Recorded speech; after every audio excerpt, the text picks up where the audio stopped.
Bismillahirrahmanirrahim. Assalamualaikum warahmatullahi wabarakatuh. Waalaikumsalam warahmatullahi wabarakatuh. Perkenalkan, nama saya Engsa Mahisa Putri.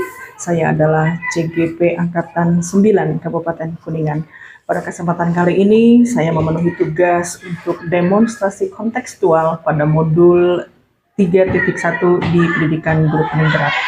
Pada kesempatan kali ini, saya akan berbincang dengan kepala sekolah yang ada di SMP Negeri Dwarolgung, di mana tempat saya bekerja dalam memenuhi tugas PGP terkait tentang materi pengambilan keputusan. Selamat siang, Ibu. Siang, Bisa. Sebelumnya saya ucapkan terima kasih Ibu sudah berkenan untuk berbicara atau wawancara dengan saya sebagai calon guru penggerak terkait dengan tugas yang harus saya kerjakan, Ibu ya. Ada beberapa pertanyaan mungkin Ibu terkait tugas yang saya sedang kerjakan, yaitu mengenai pengambilan keputusan, di mana ada banyak mungkin kasus-kasus di sekolah mengenai kasus-kasus dilematika. Nah, mungkin Ibu bisa berbagi dengan saya selama ini bagaimana Ibu dapat mengidentifikasi kasus-kasus yang merupakan dilema etika ataupun bujukan moral gitu, sebagai seorang pemimpin. Ya, terima kasih, Bisa. Di dalam keseharian di sekolah pasti selalu ada saja dilema ya, atau kasus-kasus yang merupakan dilema etika atau bujukan moral, di mana kadang-kadang kita bingung gitu membuat keputusan gitu ya, keputusan mana yang baik diambilnya gitu. Tetapi mungkin kita bisa mengidentifikasi kasus-kasus tersebut ya. Kita lihat dulu apakah itu dilema etika atau bukan ya. Kalau menyangkut di dilema etika berarti kita harus melihat dulu, mengenal dulu kasus itu ada nggak nilai-nilai yang bertentangannya gitu ya, dilihat dulu. Kemudian di situasi ini kita bisa melihat siapa yang terlibat di dalam situasi dilema etika itu. Kemudian dari dilema itu kita bisa membuat fakta-faktanya ya yang relevan dengan situasi itu. Dikumpulkan dulu fakta-faktanya supaya bisa melihat identifikasinya lebih jelas lagi dan lebih kuat. Kemudian kalau sudah faktanya sudah terkumpul, kita bisa melakukan pengujian benar atau salah terhadap apa yang akan kita putuskan. Bisa dengan uji legal, dengan hukum ya, peraturan, apakah ini situasinya melanggar hukum atau tidak ya. Kemudian regulasinya juga ya secara profesional ya, apakah ada pelanggaran juga ya, konflik yang dihadapinya gitu ya. Kemudian uji intuisi juga perlu, insting kita, perasaan kita ya terhadap situasi dilema ini gitu, seandainya kita ada di posisi itu. Kemudian bisa kita melakukan uji publikasi juga perlu, apakah keputusan ini perlu dipublikasikan di media cetak atau akan menjadi viral di medsos gitu ya. Kalau keputusan ini diambil gitu. Kemudian bisa uji panutan atau idola, di mana membayangkan apa yang dilakukan oleh orang itu yang terlibat dalam dilema itu, apakah dia itu panutan kita atau bukan gitu ya. Nah, yang penting prinsip pengambilan keputusannya adalah dengan uji intuisi ya, yang berhubungan dengan berpikir berbasis peraturan. Itu kemudian uji publikasi berhubungan dengan bagaimana berpikir berbasis hasil akhir, gitu ya. Kemudian yang uji panutan prinsipnya rasa peduli, gitu ya. Iya. Nah, setelah pengujian itu juga bisa dilakukan pengujian paradigmanya, ya, benar lawan benar itu. Nah, situasi yang dihadapinya, apakah ini individu dengan kelompok, rasa keadilan dengan kasihan, atau kebenaran dengan kesetiaan, gitu, atau jangka pendek dengan jangka panjang. Setelah pengujian paradigma itu, kita juga harus memperhatikan prinsip-prinsip resolusinya, ya. Di dalam resolusi itu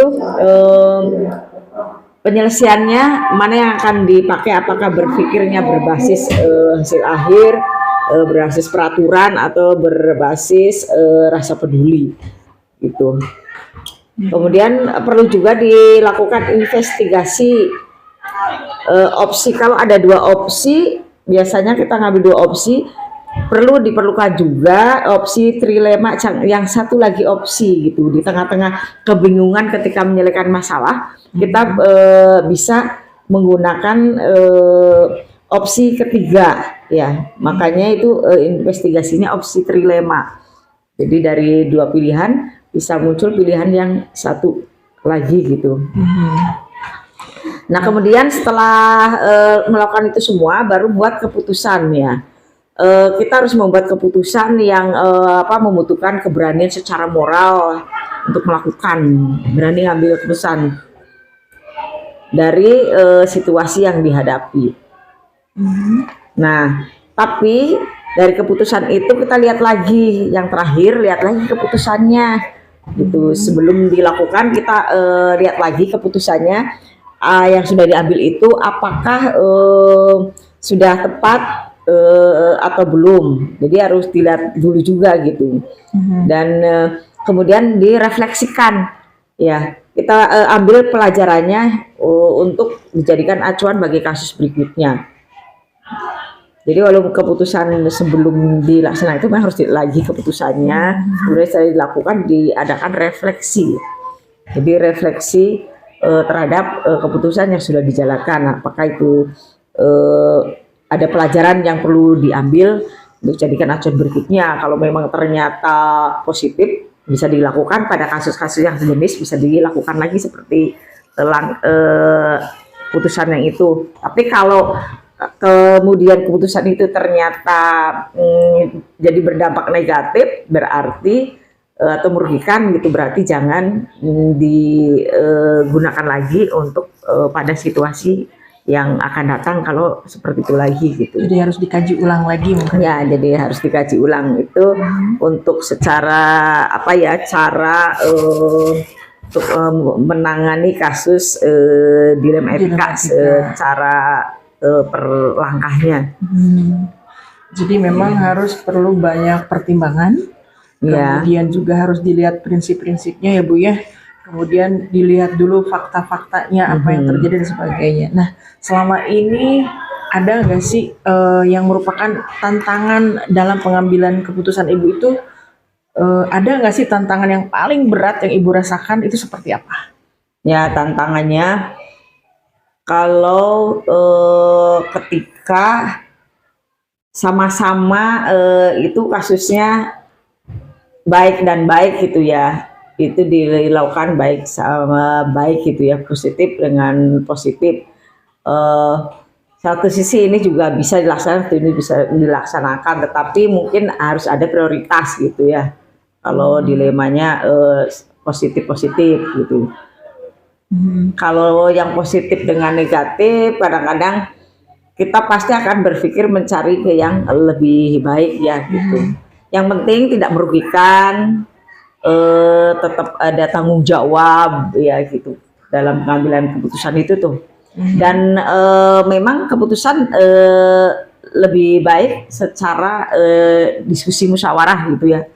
Jadi tidak dilakukan oleh sepihak, Kalau mengambil keputusan kita nggak bisa sepihak, apalagi demokratis kan, kita sebagai pemimpin memang harus demokratis, tidak bisa mengambil keputusan secara sepihak. Betul, Seperti Ibu itu. ya. Jadi mungkin tantangan seperti itu diantisipasi dengan musyawarah ya Bu ya. Iya. Oke. Baik, Ibu, ada nggak sih Bu jadwal tertentu dalam sebuah penyelesaian kasus dilematika? Apakah harus diselesaikan saat itu juga atau ada prosedur-prosedur yang harus dijalani oleh Ibu begitu? Kira-kira Iya, seperti jadi apa? tergantung kasusnya mungkin ya. Kalau kasusnya yang mendesak harus segera diambil keputusan itu, berarti kita harus berani membuat keputusan, tetapi harus memperhatikan keputusan itu apakah merugikan atau menguntungkan ya gitu. Jadi tidak merugikan kedua belah pihak gitu.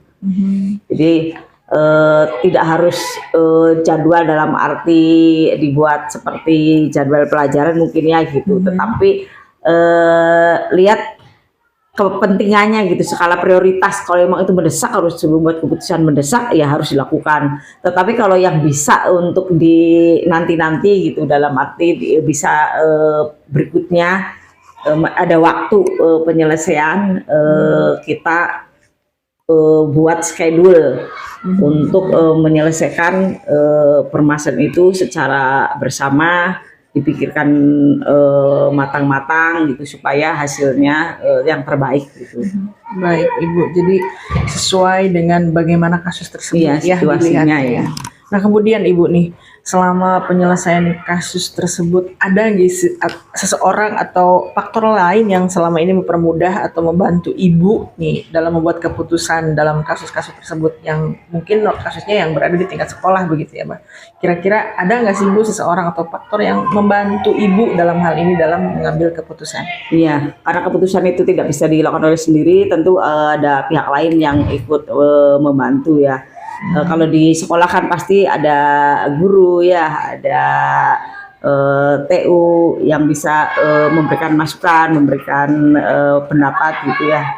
Terus kemudian ada komite juga, kalau keterlibatan dengan siswa ya, berarti dengan orang tua kita tetap harus melibatkan komite. Jadi untuk keputusannya biar secara bersama-sama, hasil dari musyawarah dan tidak bisa sepihak. Jadi pasti membutuhkan orang lain untuk membantu kita dalam suatu pengambilan keputusan gitu. Baik, Ibu. Nah, menurut Ibu nih secara pribadi aja, kira-kira nih clue utama nih clue utama atau melihatnya kalau untuk mengambil keputusan itu, clue dari Ibu aja sedikit, atau mengambil keputusan, tips atau untuk mengambil keputusan dilematika itu seperti apa, Bu? Dari Ibu pribadi aja Oh ya, berarti sebagai seorang pemimpin. dalam pengambilan keputusan yang perlu dipertimbangkan adalah keputusan yang diambil itu harus benar-benar didasarkan pada pertimbangan keadilan, kebijaksanaan ya. Kemudian mengingat perasaan juga dan aturan juga ya gitu. Ini. Dan yang paling utama sih sebenarnya keputusan itu harus dapat dipertanggungjawabkan. Yang itu yang utama harus dapat dipertanggungjawabkan. Itu baik secara moral, secara aturan, di hadap Tuhan gitu ya. Jadi jangan sampai keputusan itu merugikan. Baik, jadi itu ya dari Ibu ya, harus tetap melihat daripada perasaan juga, kemudian yang utama adalah ada tanggung jawab yang diambil yang utama dari keputusan tersebut. Ibu terima kasih atas waktunya, sudah membersamai saya dalam hal ini, belajar juga ya banyak hal dari Ibu tentang bagaimana cara mengambil keputusan. Sekali lagi terima kasih Ibu. Sama-sama Bu Emsa. Baik, terima kasih. Barangkali ini yang sudah saya lakukan mengenai tugas demonstrasi kontekstual bersama Ibu Hajah Kusnati SPDMM, Kepala Sekolah SMP Negeri 2 Luragung. Terima kasih. Wassalamualaikum warahmatullahi wabarakatuh. Waalaikumsalam.